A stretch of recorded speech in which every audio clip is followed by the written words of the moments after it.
ለአርሰናል ደጋፊዎች በትላንትናው ዕለት አዲስና ጥሩ ዜና ተሰምቷል።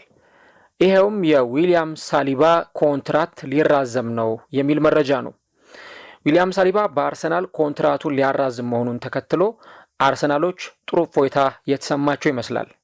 የዚህን ተጫዋች የረጅም ጊዜ ኮንትራቱን የማራዘም ጉዳይና በአርሰናል ውስጥ ስላለው ቆይታ በዚህ ፕሮግራማችን ላይ የምንመለከት ይሆናል ማለት ነው። ሰላም ጤና ይስጥልን የተወደዳችሁ ውድ አድማጮቻችን እንዴት ናችሁልን? እግዚአብሔር ይመስገን እኔ በጣም ደህና ነኝ። የምትገኙት አራዳ ሜዳ ኦፊሻል ዩቲዩብ ገጻችን ላይ ነው።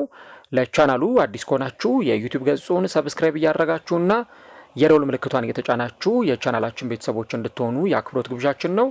ቪዲዮን ስትጀምሩ ደግሞ ላይክ እያደረጋችሁ መጀመራችሁን አስታውሱ። ዊሊያም ሳሊባ የ5 ዓመት ኮንትራት ሊፈርም ነው፣ ውሉ ሊያራዝም ነው የሚል መረጃ የተሰማው በትላንትናው ዕለት ነው። ተጫዋቹ 24 ዓመቱ ላይ ይገኛል። በጥቂት ቀናት ውስጥ ይህ የውል ማራዘሙ የመጨረሻ ሂደት ውሉንም ሲያራዝም ይፋ ይደረጋል ተብሎ ይጠበቃል። እንደምታስታውሱት በባለፈው ዓመት በተለይ ተጫዋቹ ከሪያል ማድሪድ ጋር ስሙ ተያይዞ ሲነሳ ቆይቷል። ሪያል ማድሪድም ተጫዋቹን እንደሚፈልገው እንደውም ውሉ ሲያበቃ ወይ በነፃ ውል ተጫዋቹን እንደሚያስፈርመው አሊያም ደግሞ ከዛም አስቀድሞ የሚቻልበት እድል ካለ ያንን ነገር ሊሞክር እንደሚችል ነው በተለያዩ ጊዜያት ላይ ሲነገር የቆየው። ተጫዋቹ ውሉ የሚያበቃው በሰኔ 2027 ነው እና ደግሞ በሪያል ማድሪድ ራዳር ውስጥ ከሚገኙ ልክ እንደነ ኢብራሂማ ኮናቴ ካሉ ተጫዋቾች መካከል አንዱ እንደሆነም ሲነገር ቆይቷል። ነገር ግን ደግሞ በባለፈው ዓመት ማርች ወር ወይም መጋቢት ወር ላይ ተጫዋቹ በአርሰናል በጣም ደስተኛ እንደሆነ እንዲሁም ደግሞ ከሰሜን ለንደኑ ክለብ ጋር ዋንጫዎችን ማሸነፍ እንደሚፈልግ ሲናገር ነበር። አሁን በአርሰናል ውስጥ ያሉ በተለይ ትልልቅ የሚባሉ ተጫዋቾች አንደኛው ከብዙ ጉዳዮች ጋር ስማቸው ተያይዞ ሊነሳ ይችላል፣ ግን ደግሞ ዋንጫ በጣም እንደሚያስፈልጋቸው ይነገራል። በባለፈው ፕሮግራሜ ላይም እንደተናገርኩት የቀድሞ የአርሰናል ተጫዋች ያን ራይት አርሰናል ዋንጫዎችን የማያሸንፍ ከሆነ ትልልቅ ተጫዋቾቹን የማጣቱ ጉዳይ የሚቀር አይነት አይደለም የሚል ሀሳብ ሲሰጥ ነበር። ምክንያቱም ጥሩ ስብስቦች ዋንጫ ካላሸነፉ ከዛ በኋላ ያ ስብስብ ተመልሶ ላይቀጥል ይችላል። ተጫዋቾቹም ሌላ ስኬት ፍለጋ ወደ ተለያዩ ክለቦች ሊያመሩ ይችላሉ። አርሰናል አሁን ዋንጫ ያሸነፈው ለመጨረሻ ጊዜ በ2020 ነው። ኤፍ ኤ ካፕ ዋንጫን ሲያሸንፍ ኮሚኒቲ ሺልድና ኤፍ ኤ ካፕን ብቻ ነው አሰልጣኙ አርቴታ ማሸነፍ የቻለው። ከዛ በኋላ ስኬቶችን ማግኘት አልቻለም በዋንጫ ረገድ ከተለካ ማለት ነው። እናም እሱም እንደተናገረው ከአርሰናል ጋር ዋንጫዎችን ማሸነፍ እንደሚፈልግ በዛም በጣም ደስተኛ እንደሆነ ሲናገር ነበር። በእርግጥ ጋብሪኤል ማጋሌሽም ሆነ ዊሊያም ሳሊባ ሀሳባቸው ተመሳሳይ ነው። በፕሪሚየር ሊጉ ከተመለከትናቸው ምርጥ የተከላካይ መስመር ጥምረቶች መካከል እንደ አንዱ ተደርጎ ሊወሰድ ይችላል። ለምሳሌ በፕሪሚየር ሊጉ የነ ኒማንያ ቪዲች እና የሪዮ ፈርዲናንድ አይነት በጣም ትልልቅ ጥምረቶች እንደነበሩ እናስታውሳለን። ግን ሁለቱም ተጫዋቾች እንደሚያምኑት ከዚህም ቀደም እንደተናገሩት ዋንጫ ያላነሱ ተጫዋቾች እምብዛም የሚያስታውሳቸው የለም። ጥሩ ብቃት አለን፣ ግን ደግሞ ያንን ጥሩ ጥምረት ወደ ውጤታማነት ካልቀየር ነው፣ ወደ ዋንጫ ካልቀየር ነው ማንም የሚያስታውሰን ሰው የለም የሚል ሀሳባቸው ነበር ከዚህ ቀደም ሲሰጡ የነበሩት እና እሱም ከዚህ ቀደም እንደተናገረው ዊሊያም ሳሊባም ጥሩ ነገሮች ከፊታችን ይመጣሉ ብዬ አስባለሁ፣ እንደ ፈጣሪ ፈቃድ ነገሮች ጥሩ ይሆናሉ ብዬ አምናለሁ የሚል አስተያየት ሲሰጥ ምናልባትም ደግሞ በአርሰናል ኮንትራቱ ሊያራዝም እንደሚችል ፍንጭ የሰጠው በዛን ጊዜ ነበረ። ግን ሳሊባ ደግሞ ምን ያክል ለአርሰናል በጣም ወሳኝ ተጫዋች መሆኑን እዚህ ጋር ማንሳት በጣም አስፈላጊና ጠቃሚ ነገር ነው። ለምሳሌ አርሰናል የሚባለውን እግር ኳስ ክለብ ስናስብ ከፊት ለፊታችን የሚመጡ በጣም የክለቡ ቁልፍ የሚባሉ ተጫዋቾች አሉ። ሳካን ስናስብ የክለቡ ቁልፍ ተጫዋች ነው። ዴክላን ራይስ የክለቡ በጣም ወሳኝ ተጫዋች ነው። ማጋሌሽን ስናስብ ወይ ደግሞ ጁሪየን ቲምበር አሊያም ዳቪድ ራያ፣ እነዚህን ተጫዋቾች ስናስብ የአርሰናል ወሳኝ የሚባሉ ተጫዋቾች ናቸው ብለን ልንናገር እንችላለን። ግን ደግሞ ዊሊያም ሳሊባ ምናልባት ከነዚህ ተጫዋቾች እኩል ወይም ደግሞ ከነዚህ ተጫዋቾች በላይ ለአርሰናል በጣም በጣም ቁልፍና ወሳኝ ተጫዋች ነው። ምናልባት ስለ ሳሊባ ከዚህ በፊት ፕሮግራም ሰርቼ ባላውቅም ግን ደግሞ በተለያዩ ጊዜያት ስለዚህ ተጫዋች አንስተን እናውቅ ይሆናል እና ቡካዮ ሳካን በተመለከተ የአርሰናል ወሳኝ ተጫዋች ነው። አርሰናል ሳካን ሲያጣ ወይ ማጋሌሽን ሲያጣ የሚጎልበት ነገሮች ይኖራሉ። ግን ደግሞ ሳሊባን አጥቶ አርሰናል በጣም በብዙ ሰፈር አድርጓል። በተለይ በ2022-23 የውድድር ዘመን አርሰናል እስከ 29ኛው ሳምንት እንደዚህ ገደማ በጣም በከፍተኛ ሁኔታ ለዋንጫ እየተፎካከረ ሊጉን እየመራ የነበረበት ጊዜ ነው። ኦልሞስት የሊጉን ዋንጫ ሊያነሳ ከ9 ወይም ከ10 ሳምንታት ያነሱ የጨዋታ ጊዜዎች ብቻ ነበር የቀሩት። ግን ዊሊያም ሳሊባ ተጎዳ። የሳሊባን ቦታ ሲሸፍን የነበረው ሮብ ሆልዲንግ ነው። በተከታታይ ጨዋታዎች አርሰናል ነጥብ ጣለ። በሳውዛምፕተን፣ በዌስትሃም፣ በሊቨርፑል ነጥብ ጣለ። በ34ኛው ሳምንት ደግሞ በማንቸስተር ሲቲ 4 ግቦች ተቆጥሮበት ተሸነፈ። የታይትሉ ነገር ያበቃው የዛን ጊዜ ነበር እና እንደውም ሳሊባም ከዛ በኋላ ሲናገር እኔ ባልጎዳ ኖሮ ዋንጫውን እናነሳው ነበር የሚል አስተያየት ነበር የሰጠው እና ለክለቡ ምን ያክል ወሳኝ ተጫዋች እንደሆነ በዚሁ መረዳት ይቻላል። አርሰናል በተከላካይ መስመር ላይ በተለይ ለአመታት ብዙ ጥያቄዎች የሚነሳበት ቡድን እንደነበር እናውቃለን። ብዙ ጥምረቶችን ክለቡ አስመልክቶናል። ጥሩ የሚባሉ ተከላካዮችም ነበሩት፣ ግን ደግሞ በጣም ከአርሰናል ሌቭል ያነሱ ደግሞ ተጫዋቾች ነበሩ። ለምሳሌ ሮብ ሆልዲንግን እናነሳለን፣ ሾኮድራን ሙስጣፊን እናነሳለን፣ ሶቅራጠስ ፓፓስቶፖሎስን እናነሳለን። ከዛ በነ ፓብሎ ማሪ የመሳሰሉ ተከላካዮችም አርሰናል ውስጥ ሲጫወቱ አይተናል። እነ ዳቪድ ሉዊዝም አርሰናል ውስጥ ሲጫወቱ ተመልክተናል። ግን ትክክለኛውን የአርሰናልን የመከላከል ጥያቄ የመለሱት እነዚህ ሁለት የሴንተር ባክ ተጫዋቾች ናቸው፣ ጋብሪኤል ማጋሌሽ እና ዊሊያም ሳሊባ። የእነዚህ ተጫዋቾች ጥምረት ነው አርሰናልን በየአመቱ ለዋንጫ እንዲፎካከር እያደረገው ያለው። ኢቨን አርሰናል ለረጅም ጊዜ ተተኪ ብሎ ነው ክሪስቲያን ሞስኬራን ወደ ክለቡ እንዲመጣ ያደረገው። ክሪስቲያን ሞስኬራ ወደ አርሰናል የመጣበት ትልቁ ምክንያት የነ ማጋሌሽ የነ ሳሊባ በተለይ የሳሊባ ቀጥተኛ ተተኪ እንዲሆን ታስቦ ነው ወደ አርሰናል የመጣው። ያንን ታሳቢ ያደረገ ዝውውርም እንደነበር ብዙዎቹ ሲናገሩ ነበር። ግን በአርሰናል በኩል በየአመቱ ለምሳሌ አርሰናል በተከታታይ 2 ዓመታት ግብ ጠባቂው ዳቪድ ራያ የወርቅ ጓንት አሸናፊ ነው። የተቆጠሩበት ግቦች በጣም ጥቂት ናቸው። አርሰናል ብዙ ግብ እንዳይቆጠርበት ዳቪድ ራያ የወርቅ ጓንት እንዲሸለም ምክንያት የሆኑት እነዚህ ሁለት ተጫዋቾች ናቸው። በባለፈው ዓመት እንኳን 51 ጨዋታዎችን ማድረግ ችሏል ዊሊያም ሳሊባ ለአርሰናል። እናም አርሰናል ለተከታታይ 3ኛ ጊዜ 2ኛ ሆኖ የጨረሰበት፣ በካራባኦ ካፕ የግማሽ ፍጻሜ ተፋላሚ የነበረበት እና በቻምፒዮንስ ሊግ እስከ ግማሽ ፍጻሜ የተጓዘበት ጊዜ ነበረ። አሁን እነዚህ ጊዜያት ምን ያክል የተጫዋቾቹን ግልጋሎት የነ ሳሊባን ግልጋሎት ይፈልጉ እንደነበር በእነዚህ ጉዳዮች መረዳት ይቻላል። ሳሊባ እንደውም አምና ብዙ ሜዳ ላይ ሲጫወት የተመለከትነው ተጫዋች ነው። ማጋሌሽ ያልነበረባቸው ጨዋታዎች ነበሩ። ሳሊባ ግን ረጅሙን የውድድር ዘመን አብሮ አሳልፏል። ዘንድሮም በጉዳት ምክንያት 1 ወይ 2 ጨዋታ ነው ያመለጠው። በጨዋታዎቹ ላይ በተደጋጋሚ ሜዳ ላይ ሲሰለፍ እየተመለከትን ነው የምንገኝ። ተጫዋቹ አርሰናልን የተቀላቀለው ከሴን ኢቲየን ነው በ2019። ከዛ በኋላ ለተከታታይ የውድድር ዓመታት በውሰቱል ቆይታ አድርጓል በኒስ እና በማርሴይ። ከዛ በኋላ ግን በጣም አሳማኝ በሚባል ሁኔታ አርሰናል ተጫዋቹን ወደ ክለቡ ካመጣው በኋላ በክለቡ ውስጥ ምን ያክል ትልቅ አቅም እንዳለው በመረዳት በአርሰናል ውስጥ ቁልፍ ሚና እየተሰጠው ይገኛል። እንግዲህ ሳሊባ በአርሰናል ውስጥ ሚናው ምን ያክል ነው ወይም ምን ያክል ጠቃሚ ተጫዋች ነው የሚለውን ነገር ለማንሳት የሆኑ ቁጥሮችን ልንጠቅስ እንችላለን፣ ወይ ደግሞ በአርሰናል ውስጥ ስላለው ኢንቮልቭመንትና ሚና ብዙ ልናነሳ ብዙ ልንጠቅስ እንችላለን። ግን ደግሞ በአርሰናል ውስጥ በጣም ቁልፍ የሚባሉ ቅድም የዘረዘርኳቸው ተጫዋቾችን ስናነሳ ይሄንኛው ተጫዋች ደግሞ አንደኛው ቁጥር አንዱ ከፊት ለፊት ሆኖ የአርሰናል ወሳኝ ተጫዋች ተብሎ የሚጠቀስ ነው። ምክንያቱም በባለፈው የውድድር ዓመት አውትፊልድ ተጫዋች ሆኖ ከግብ ጠባቂ ውጪ ማለት ነው የሜዳ ላይ ተጫዋች ሆኖ ከሱ በላይ ብዙ ደቂቃዎችን የተጫወተ የአርሰናል ተጫዋች የለም። ኢቭን በእያንዳንዱ የውድድር ዓመት ላይ ብቃቱ ሳይዋዥቅ ብቃቱ ሳይወርድ በጣም ወጥ በሆነ ብቃት ሲጫወት የምናየው ተጫዋች ነው። በእርግጥ አንዳንድ ጨዋታዎች ላይ የሆኑ የሚሰራቸው ስህተቶች ወይም ደግሞ ኢንዲቪዥዋል ሚስቴኮች ኢረሮች ሊኖሩ ይችላሉ። ያው እንደ ተጫዋች የሚያጋጥም ነገር ነው። አምና የተመለከትነው የሪያል ማድሪዱን ጨዋታ እናስታውሳለን። ሳንቲያጎ በርናባው ላይ አርሰናል 2-1 ሲያሸንፍ ያቺ ሪያል ማድሪዶች ያስቆጠሯት ጎል ቪኒሺየስ ያስቆጠራት ጎል በዊሊያም ሳሊባ ስህተት የተገኘች ጎል ናት። ይሄን ልናነሳ እንችላለን። ግን በጥቅሉ ዊሊያም ሳሊባን ካነሳ ነው በጣም አስገራሚ የሚባል ተጫዋች ነው።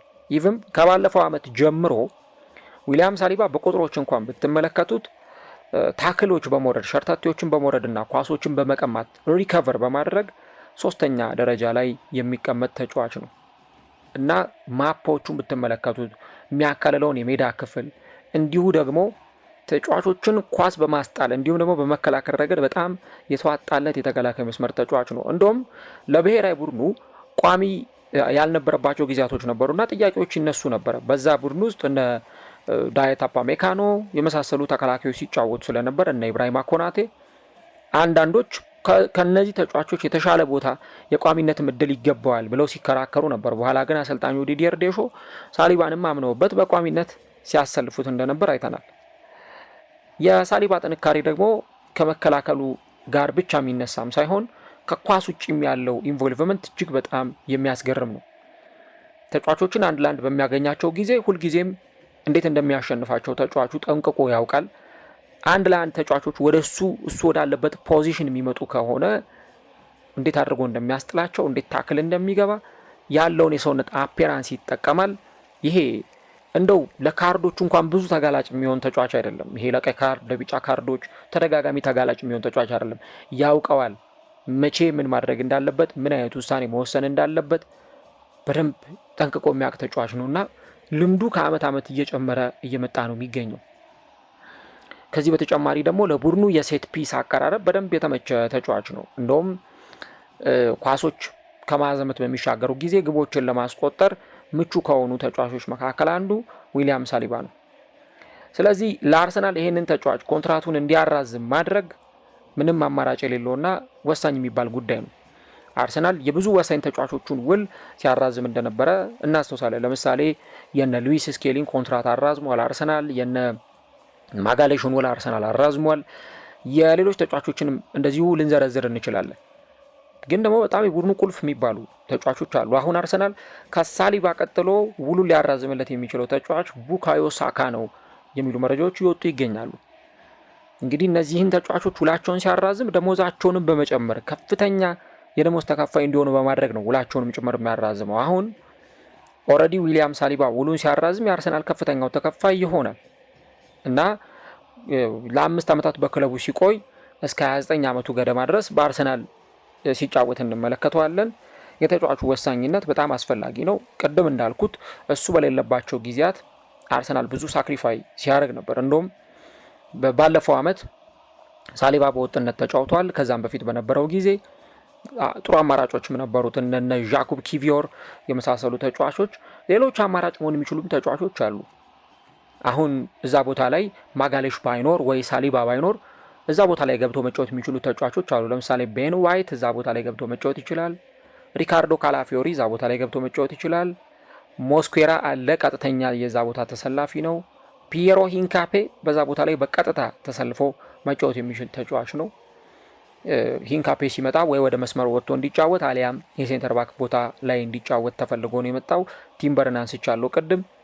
እዚህ ቦታ ላይ በደንብ እንዲጫወቱ እነዚህ ተጫዋቾች መደረግ ይችላል። ቨርሲቲሊቲያቸው በጣም ከፍተኛ ነው። ግን እንደው የአርሰናል ደጋፊዎች ለምሳሌ እዛ ሴንተር ባክ ቦታ ላይ ቤን ዋይት ሲጫወትና ዊሊያም ሳሊባ ሲጫወት አንድ አይነት አመኔታና አንድ አይነት በራስ መተማመን የላቸው። ሳሊባ ሲጫወት ሞር በኮንፊደንት እዛ ቦታ ላይ ጥሩ ነገር ማድረግ እንደሚችል ያውቃሉ። ካላፊዮሪ እዛ ቦታ ላይ ሲጫወትና ሳሊባ ሲጫወት እኩል አውትካም እንደማይኖረው ያውቃሉ። ሳሊባ ሲጫወት በየትኛውም ጨዋታ ላይ ይግባ፣ ካራቦ ካፕ ላይም ይግባ፣ ኤፍኤ ካፕ ላይም፣ ቻምፒየንስ ሊግ ወይ ፕሪሚየር ሊግ ላይም ይጫወት በጣም ወሳኝ ተጫዋች እንደሆነ ያውቃሉ። ኢቭን የአርሰናልን ቢውልድ አፕ ማስጀመር የሚችል ተጫዋች ነው። ለአርሰናል ቢውልድ አፕ በጣም የተመቸ ተጫዋች ነው እና ኳስ ይዞ በደንብ ከመሃል ሜዳ እየገፋ ሲጫወት ታዩታላችሁ። የሚያጠቃባቸው መንገዶች እጅግ በጣም አስገራሚዎች ናቸው። ጌሙን የሚያነብበት መንገድ ይሄ ብዙ የሚጮህ አይነት ተጫዋች አይደለም፣ ወይ ደግሞ በጣም ብዙ እየጮህ የሚናገር አይነት ተጫዋች አይደለም። ግን በጣም ሳይለንት ሆኖ በዝምታ ውስጥ ቡድኑን በብቃት መምራት የሚችል ተጫዋች ነው። እንደውም ምን ይላሉ ፈረንጆቹ ሊድ ባይ ኤግዛምፕል ወይም ደግሞ በምሳሌ መምራት፣ ምሳሌ ሆኖ መምራት የሚሉት ነገር አለ እና ሳሊባ ልክ በምሳሌ ነው መምራት የሚችለው። ብቃቱን እያሳየ ተጫዋቾቹን ሊድ ማድረግ ይችላል እና አርሰናል ከረጅም ጊዜ በኋላ ያገኘው በጣም ምርጥ የሚባል የተከላካይ መስመር ተጫዋች ነው። በእርግጥ ተጫዋቹ ወደ አርሰናል በመጣባቸው የመጀመሪያዎቹ ጊዜያት ላይ እምነት አልተጣለበትም፣ ትረስት አላገኘም ነበረ። ግን በውሰቱል በተለይ እነዛን 2 ክለቦች በውሰቱል ቆይታ ካደረገ በኋላ በተለይ በማርሴይ ቆይታ ካደረገ በኋላ በጣም ጥሩ ጊዜን አሳልፎ ስለመጣ ተጫዋቹ ላይ የተጣለበት እምነት ብዙ ከዚህ በኋላ በአርሰናል ረጅም ርቀት ሊያስጉዛቸው እንደሚችል በማመን ይህንን ተጫዋች እንደገና ወደ ክለቡ ሊያመጡ ችለዋል። አንዳንድ ቁጥሮቹን ስትመለከቱ ተጫዋቹ ያለውን ብቃት በደንብ ትረዳላችሁ። ለአርሰናል ምን ያክል ቁልፍ ተጫዋች እንደሆነ። ያው የአርሰናል የተከላካይ መስመር ከጊዜ ወደ ጊዜ አለት እየሆነ እየጠነከረ እየመጣ ስለሆነ ብዙዎቹ ያንን ክሬዲት ላይ ሰጡት ወይም ሊዘነጉት ይችላሉ። ግን ደግሞ አርሰናል በባለፉት ዓመታት ለመሻሻሉ የነ ዊሊያም ሳሊባና የነ ማጋሌሽ በጣም አስገራሚ መሆን እዚህ ጋር መነሳት ይኖርበታል። ሳሊባ ለምሳሌ ዱዌሎችን በማሸነፍ 72.4% ዱዌሎችን ሲያሸንፍ የተመለከትነው ተጫዋች ነው። እንዲሁ ደግሞ ድሪብል በማድረግ ተጫዋቾችን በማለፍ ኳሶችን እየገፉ በመሄድ በጣም የተዋጣለት ተጫዋች ነው። ክሊንሺት በማስመዝገብ ከቡድን አጋሩ ከማጋሌሽ ጋር ሆኖ ክሊንሺቶችን ሲያስመዘግብ የነበረም ተጫዋች ነው። እንዲሁ ደግሞ ኳሶችን በማቀበል 94.8% ኦልሞስት 95% ማለት ይቻላል ኳስ የማቀበል ስኬት ያለው ተጫዋች ነው እና ይሄ ምን ያክል በጣም በኳስ ማቀበል ረገድ ራሱ የተሳካለት ተጫዋች እንደሆነ የሚነግረን ነው። ረጃጅም ኳሶችን በማቀበል 71.4% የተሳካለት ተጫዋች ነው። ኪ ፓሶች ወይም ይሄ ቁልፍ ምንላቸውን ኳሶች ማቀበል የሚችል ተጫዋችም ጭምር ነው። ከዛ ደግሞ በአርሰናል ውስጥ ያለው ኢንቮልቭመንት በጣም ትልቅ ነው እና አርሰናል የዚህን ተጫዋች ውል የሚያራዝምበትም ትልቁ ምክንያት ወደ ሌላ ክለብ ቢሄድ ለምሳሌ ሪያል ማድሪድ ቢያቀና ሪያል ማድሪድ የሚታወቅ ነው። ሁለት ነገር አለ። አንደኛ ተጫዋቾች ሪያል ማድሪድን እምቢ ማለት አይችሉም የሚል እምነት አለ። ሪያል ማድሪድ ጠይቆ ተጫዋቾች እምቢ አይሉም በፍጹም። በቃ ሪያል ማድሪድ ከጠየቀ ወደ የትኛውም ክለብ ሊያቀኑ ይችላሉ የሚል አይነት ሀሳቦችን ሊያነሱ ይችላሉ። አንደኛው ነገር ይሄ ነው። ሁለተኛው ደግሞ ሪያል ማድሪድ አሁን የተከላካይ መስመሩን እንደ አዲስ እያዋቀረ እንደ አዲስ ተከላካዮችን ወደ ቡድኑ እያመጣ ነው የሚገኘው። ያን ሃውሰን አንደኛው ነው። ከቦርንመዝ ያስፈረሙት ተጫዋች ምን ያክል ለክለቡ በጣም ቁልፍ የሆነ ተጫዋች እንደሆነ ይታወቃል። ከዚህ ተጫዋች ባሻገር ሌሎች ተጫዋቾችንም ብታነሱ ተመሳሳይ አይነት ነገሮችን ልታገኙ ትችላላችሁ። ትሬንት አሌክዛንደር አርኖልድ ወደዛ ክለብ ያቀናበት ምክንያቱም አሁን የነ ሩዲገር ኦር ደግሞ የሌሎች ተጫዋቾች ሚና በዚህ ክለብ ውስጥ ከዚህ በኋላ ብዙም የሚቆዩበት እድል በጣም ጠባብ ነው። እነ ዳኒ ካርቫሃል ከእድሜ መግፋት ጋር ተያይዞ በዚህ ክለብ ውስጥ ብዙም አይቆዩም ተብሎ ነው የሚታሰበው እና ለአርሰናል ነገሮቹ በጣም አስፈላጊ ናቸው። ኢቭን አርሰናል ዊሊያም ሳሊባ ሲኖርና ዊሊያም ሳሊባ ሳይኖር አንድ ነው ወይ የሚል ጥያቄ ደግሞ መነሳቱ አይቀርም። እንደውም አንድ ስታት እየተመለከትኩ ነበረ። በባለፈው ዓመት ኦክቶበር 26 በፈረንጆቹ ጥቅምት 26 2024 የወጣ አንድ ስታት ነበረ። በተለይ አርሰናል በቦርንመዝ ጨዋታ ላይ ዊሊያም ሳሊባን በቀይ ካርድ ባጣበት ጨዋታ ብዙ አይነት ጥያቄዎች ሲነሱ ነበረና አርሰናል ከሳሊባ ጋርና ከሳሊባ ውጪ ምን ያክል ነው የማሸነፍ ንጻሬው የሚል ቁጥር እያየው ነበርና በጣም የሚያስገርም ነው። አርሰናል ከሳሊባ ጋር 73 ጨዋታዎችን አድርጓል። ሳሊባ በሌለበት ደግሞ 11 ጨዋታዎችን አድርጓል። ከሳሊባ ጋር የማሸነፍ ንጻሬው 74% ሲሆን ሳሊባ ሳይኖር ግን የማሸነፍ ንጻሬው 45.5% ነው። ይሄ ከአንድ ዓመት በፊት የወጣ ስታት ነው ብያቸዋለሁ። እንግዲህ 11 ወር ገደማ ሆኖታል ይሄ ስታት ከወጣ። አስቡት፣ ሳሊባ ከሌለ አርሰናል የሚያሸንፈው 45.5% ነው። ይሄ ማለት ግማሽ እንኳን አይሞላም አምና በነበረው ጊዜ ማለት ነው። እንግዲህ አምናም ቢሆን ተተኪዎች ነበሩ፣ እነ ኪቪዮር እዛ ቡድን ውስጥ እንዳሉ ሳንረሳ። ከዛ ውጪ ሳሊባ እያለ አርሰናል 2.4 በአንድ ጨዋታ ላይ ነጥብ ማግኘት ይችላል። ይሄ ማለት ኦልሞስት ወደ 3 ነጥብ የተጠጋ ነው። አርሰናል ሳሊባ ካለ በቃ ወይ ያሸንፋል ወይ አቻ ይወጣል። ግን የማሸነፉ ነገር በጣም ሰፊ ነው። ሳሊባ ከሌለ ደግሞ አርሰናል የሚያገኘው 1.6 ብቻ ነው። ከዛ ውጪ አርሰናል ሳሊባ ካለ ሜዳ ውስጥ ካለ ሊያስተናግድ የሚችለው ወይም ሊቆጠርበት የሚችለው ጎል 0.8 ነው። አንድ እንኳን አይሞላም። ከሳሊባ ጋር ወይ አንድ ጎል ብቻ ነው የሚቆጠርበት ወይም ከነጨራሹ አይቆጠርበትም። ነገር ግን ደግሞ ሳሊባ ከሌለ 1.6 አርሰናል እንግዲህ በአንድ ጨዋታ ጎል ሊቆጠርበት ይችላል። ቢያንስ አንድ ጎል አርሰናል ይቆጠርበታል፣ ወደ 2 የተጠጋ ማለት ነው። እና ኤክስፔክትድ ጎሉንም ስትመለከቱት ሳሊባ ሲኖር 0.8 ነው። ሳሊባ ደግሞ ከሌለ 1.4 ነው። ስለዚህ የሳሊባ ወሳኝነት ብዙም ለጥያቄ የሚቀርብ አይደለም እና ሳሊባ በአርሰናል ውስጥ ሲኖር አርሰናል ያለው የማሸነፍ ሂደት የማሸነፍ ተከታታይነቱ በጣም ስለሚጨምር ሳሊባ ለአርሰናል በጣም ወሳኝና አስፈላጊ ተጫዋች ነውና ይሄ ተጫዋች አርሰናልን ከዚህ በኋላ ለረጅም ዓመታት እንዲያገለግል ኮንትራቱን ያራዝማል። በአርሰናል ለዓመታት እንደሚቆይ ነው እየተነገረ ያለው። ለአርሰናል ደጋፊዎች በጣም ጥሩ ዜና ነው ማለት ይቻላል። ምክንያቱም በሊግ ውስጥ ከምናያቸው በጣም ጥቂት ምርጥ ከሚባሉ ተከላካዮች መካከል አንዱ ስለሆነ ነው። ለምሳሌ ሊቨርፑል ቤት ብንሄድ ቫንዳይክን፣ ኮናቴን ልናነሳ እንችላለን። ግን ኮናቴ ይሄ ከጉዳት ጋር ተያይዞ ጥያቄ ይነሳበታል። ኦር ደግሞ ሌሎች ተጫዋቾችን እናንሳ ብለን ካልም ቫንዳይክ የእድሜ መግፋት ጥያቄ ያለበት። ከዛ በተጨማሪ ወደ ሌሎች ክለቦችም ስትሄዱ የሆነ ጥያቄ የምታነሱባቸው ተከላካዮች ሊኖሩ ይችላሉ። ግን ሊቨርፑል ውስጥ ወይ ደግሞ ቼልሲ ውስጥ፣ ዩናይትድ ውስጥ፣ ሲቲ ውስጥ የሆኑ ጥሩ አቅም ያላቸው ተከላካዮች አሉ። አርሰናሎች ግን በጣም እድለኛ ናቸው የሚባለው ምርጥ ተከላካዮችን በስብስባቸው ውስጥ በመያዛቸው ምክንያት ነው። እና አሁን በእርግጥ አርሰናል ያለበት ደረጃ ማጋሌሽም ባይኖር ሳሊባም ባይኖር ያንን ቦታ በደንብ ተክተው መጫወት የሚችሉ ተጫዋቾች አሉ። ሞስኩዌራን በደንብ እያየን ነው።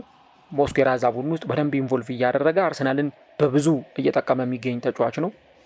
ኢቨን እንደውም ሞስኩዌራ በባለፉት ጥቂት ጨዋታዎች ላይ እንደተመለከት ነው ለረጅም ዓመታት አርሰናልን መጥቀም እንደሚችል እየተወራለት ይገኛል።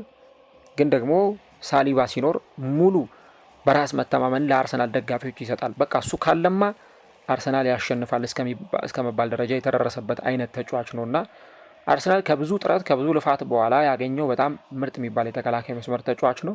አሁን በአርሰናል ውሉን ያራዝማል።